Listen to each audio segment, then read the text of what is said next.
Assalamu alaikum, brothers and sisters. Michael Jaden Next here, and today I'm going to be reacting to Yolanda Saldívar's 1998 interview, 3 years after she killed Selena. Without further ado, let's get into it. Yolanda Saldívar is serving a life sentence for the murder of Selena Quintanilla Perez. You understand the loss of her to her fans. It's tremendous. And not only to them, but to me. Shut up, bitch. Oh, fuck you. But they want to know why you killed her. I won't discuss that. Why not? Because the truth is not out. So tell it. Not in a court of law. You had a You've whole had your trial. day in court. Why didn't you tell it then? I know. I was not given an opportunity to defend myself. I was represented, which is different. You can take the stand. Yolanda, at that time, your life depended on it. If there is this information that if it doesn't exonerate you, at least gives context as to why Selena Quintanilla is dead, why would you not have demanded that that be presented in court to spare your life? If I knew then what I know now, you can rest assured that my trial wouldn't have gone the way it is. What the hell that Whether mean? it was. What the hell that mean? I can assure you that. During the course of a 2-hour interview, Yolanda was continually evasive, bolstering the public image that she's clever, cunning, and manipulative. While her conviction is on appeal, Yolanda's reluctance to answer certain questions is understandable. But then, as the interview continues, she jumps at an opportunity to supposedly tell all. This is a letter that your family has said you received here in prison. Is it? Mm-hmm. Behind the Music was given 2 letters by the Saldívar family prior to this interview. They are allegedly from a man named Lorenzo Salinas, who Yolanda says she and Selena met while doing business in Mexico in early '95. The Texas Department of Corrections confirms the letters were mailed from outside the prison. But during an exhaustive 7-month investigation, Behind the Music was unable to find Lorenzo Salinas or confirm his existence. He tells me exactly what I've been saying all along. Which is what? That he feels his conscience is killing him because he knows the truth, and he knows that he feels that, or he thinks that I have things that will eventually say it all. And Do you? yes. Yolanda claims that 2 weeks prior to the murder, she discovered videotapes damaging to Selena's career, and that she had a diary of Selena's that corroborated information on the tapes. In his purported letter, Lorenzo Salinas claims he was hired to beat up Yolanda to retrieve the tapes and diary as part of a plot to extort Selena. Yolanda claims she was attacked, but managed to get away. Whatever. You know where those tapes are now. Exactly. You know where that diary is now. I know where they're at. You know, that was- Yolanda contends they remain where she stashed them in a safe deposit box in Monterrey, Mexico. What's not Why doing? is that information significant to the death of Selena Quintanilla? Because that is many of the things that were discussed that day. It was not about the embezzlement. It was not about no obsessed fan or being fired. Shut up, bitch. It had nothing to do with that. What Yolanda won't explain is why, if she was protecting Selena, she instead killed her. Yolanda's state of mind is an issue in this case. San Antonio attorney Ramiro Estrada has been retained by the Saldívar family. He says while the information in Mexico may not exonerate Yolanda, it will somehow shed light on her state of mind in the days leading up to the murder. Estrada hopes the alleged evidence will open the door for a second trial and a reduced sentence. I think Yolanda knows that she needs this information to be found.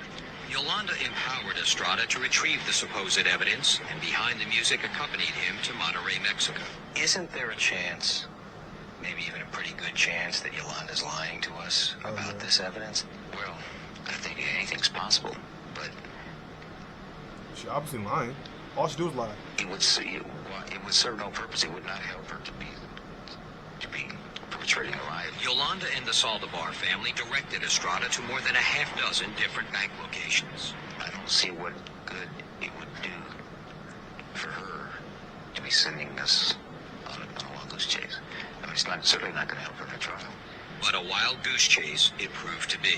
There was no safe deposit box, no tape, no diary, no evidence. Really? Wow, You're I'm so disappointed surprised. that this evidence hasn't been found. Sure I am. Following the trip, Estrada revealed he intends to remove himself from Yolanda's case. As he should. Whether the extortion plot, videotapes, and diary are fact or Yolanda's fiction remains unknown, and may never be known, as Yolanda reveals in one smug answer. I guess I'll take it to my grave. In Now you know you need an ass whooping. San Antonio, Yolanda Saldívar, a 31-year-old nurse who frankly didn't like Tejano music until she saw Selena perform, started a fan club. You're in your early 30s. You have a career as a nurse. Fan clubs are usually You for look people old as who are shit. a lot younger. What was You compelling look you older to than do it? 30 something. Going through my college years, I had no social life. I had none because I devoted myself to my university, my career, my license. Now it was time for me to have fun. So tell me about your first meeting. I was like meeting Whitney Houston. Man, sit your dumb ass down. At first, they don't see each other often, essentially only when Selena plays San Antonio. I was their gopher, so to speak, San Antonio. But you loved it. Yes. There was a touch of celebrity Well, in actually, San Antonio, Texas. well, not only that, but it was because my friends. It was Suzette, it was Selena. I did it for them. But you had to have enjoyed the fact that your friends were becoming such celebrities. Well, that too. At one time, my whole family liked Yolanda. You know, we would invite her to come eat at our house. You would have a get-togethers and we'd invite her. You should never do It was that. that our friendship had grown from being just a fan celebrity never let type it get that to close this to you. personal type of relationship. When Selena made the decision to open up the boutiques, she needed someone to run them. And there was Yolanda, her trusted friend who would never let her down, who was always there for her. And I'm the one that suggested. Well, what about that girl that runs the fan club in San Antonio? She looks pretty, like a nice person. And that's how Yolanda came into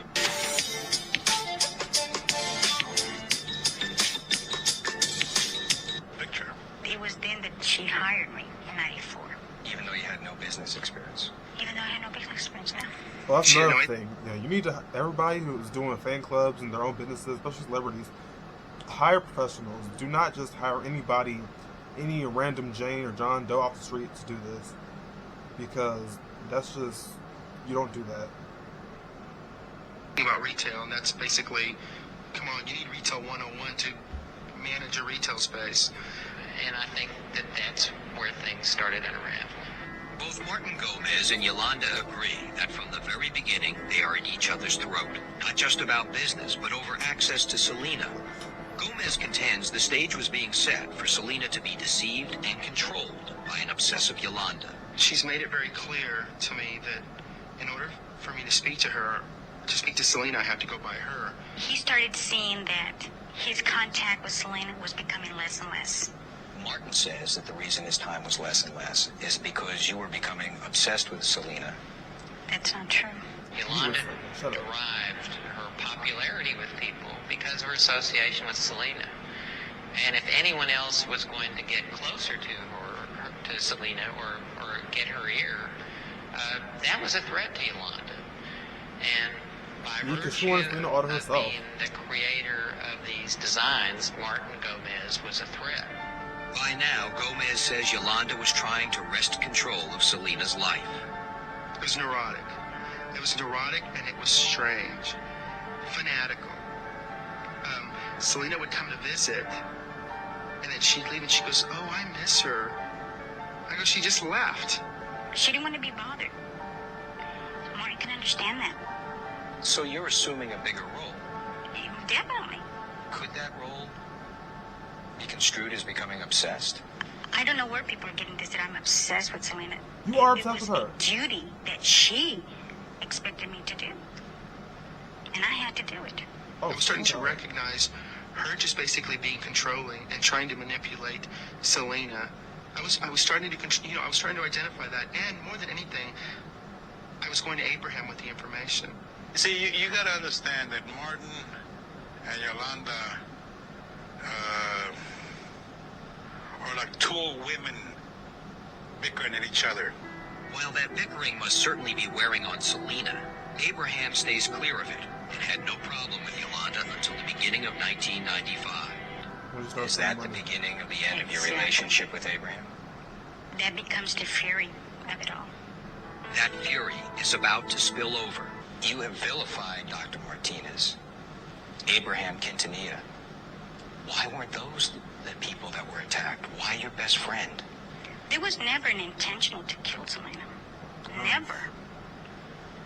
There was never an intentional to do anything wrong to Abraham either, or Dr. That's always the same Martinez. shit with her. My intention was to relieve myself from all of that. You were going to kill yourself. Yes. But why did you end up killing your best friend? I didn't kill her. But you know what? Yeah, that's it. That was my reaction to the Yolanda Saldívar interview. I would say I thought the 2021 was bad, but this one was worse. I'll tell you, she really pissed me off this interview. Yeah. But that was the video. R.I.P. Selena. If you like the video, make sure you hit the like button, subscribe to my channel, and hit the bell so you know if I'm going to post a new video. See you next video. Deuces.